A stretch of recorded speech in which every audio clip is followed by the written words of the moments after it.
நாம தினமும் பாக்குற சில சின்னங்கள் இருக்கு. ஆனா அதோட உண்மையான அர்த்தம் என்னன்னு நாம என்னைக்காவது யோசிச்சு பார்த்திருக்கோமா? இன்னைக்கு நம்ம வரலாற்றிலேயே ரொம்பவும் சக்தி வாய்ந்த அதே சமயம் சர்ச்சைக்குரிய ஒரு சின்னத்தோட ஆழமான கதைக்குள்ள போகப் போறோம். சரி, முதல்ல ஒரு சின்ன வார்ம் அப் மாதிரி வச்சுக்கலாமே.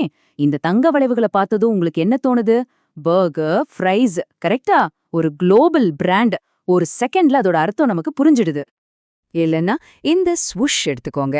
இது வெறும் ஒரு டிக் மார்க் கிடையாது இல்லையா? இது ஸ்பீட், அத்லெட்டிக்ஸ், அப்புறம் சேது முடின்னு சொல்ற ஒரு மோட்டிவேஷன். அடுத்து இந்த கடிக்கப்பட்ட ஆப்பிள். இத பார்த்தாலே நமக்கு புதுமை, டிசைன், கிரியேட்டிவிட்டி இதெல்லாம் தான் ஞாபகத்துக்கு வரும். சோ இந்த சின்னங்கள்லாம் வெறும் படங்களா மட்டும் இல்ல. அப்போ ஒரு லோகோங்கிறது சும்மா ஒரு படம் மட்டும் இல்ல, அது ஒரு பிராண்டோட அடையாளம், அவங்களுடைய வேல்யூஸ், அவங்க என்ன செய்றாங்கன்னு எல்லாத்தையும் ஒரே சின்னத்துல சுருக்கி சொல்ற ஒரு விஷயம். அப்படியானா இந்த சின்னம் உலகத்துக்கு என்ன சொல்லுது? இதுதான் நம்மள வரலாற்றிலேயே ரொம்பவே பிரபலமான ஒரு சின்னத்துக்கு கூட்டிட்டு போகுது. ஆனா இதோட மெசேஜ் ஒரு கம்பெனி லோகோவை விட ரொம்ப ரொம்ப ஆழமானது, சிக்கலானதும் கூட.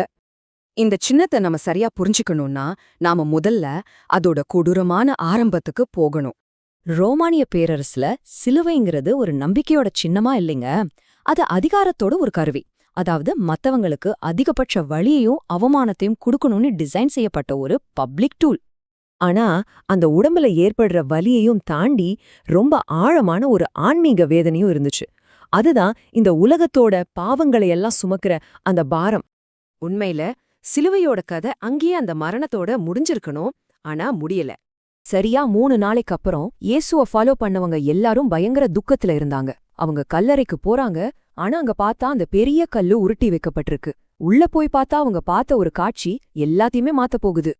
இதுதான் அந்த டர்னிங் பாயிண்ட். ஒரு மரண தண்டனையோட சின்னம் எப்படி முற்றிலும் வேறொன்றா மாற ஆரம்பிச்சதுங்கிறதுக்கான புள்ளி இதுதான். சரி, எப்படி இந்த உயிர்த்தெழுதல் சிலுவையோட அர்த்தத்தையே தலைகீழா மாத்துச்சு? இதுக்கு பின்னால இருக்கிற அந்த இறையியல் பார்வைய கொஞ்சம் ஆழமா பார்த்தா நமக்கு சில சுவாரஸ்யமான பதில்கள் கிடைக்கும். இப்போ கிறிஸ்டியானிட்டிலே இதுக்கு 2 விதமான பார்வை இருக்கு. சில பேர் உயிர்த்தெழுதலை குறிக்கிறதுக்காக காலியான சிலுவையை யூஸ் பண்றாங்க. இன்னும் சில பேர் அந்த தியாகத்தை ஞாபகப்படுத்த இயேசு சிலுவையில அறையப்பட்டிருக்கிற மாதிரி காட்டுறாங்க. ஆனா இதுல இன்னொரு பார்வை இருக்கு. அது இன்னும் கொஞ்சம் ஆழமானது.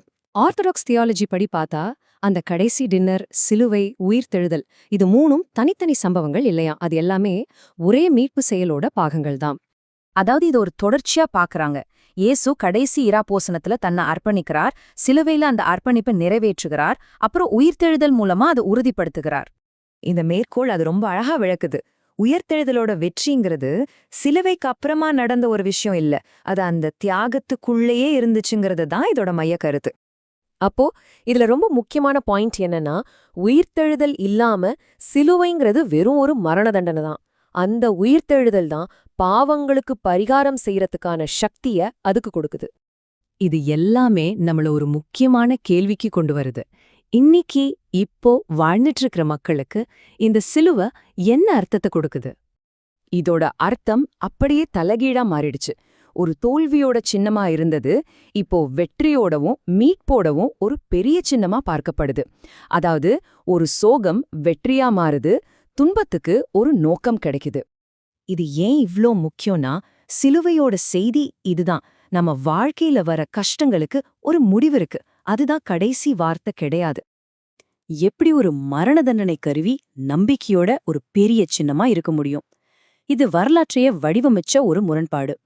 மனுஷனோட வாழ்க்கையில இருக்கிற 2 பக்கங்களை கூட நம்பிக்கை எப்படி மாத்தி அமைக்க முடியும்னு காட்டுற ஒரு கேள்வி இது.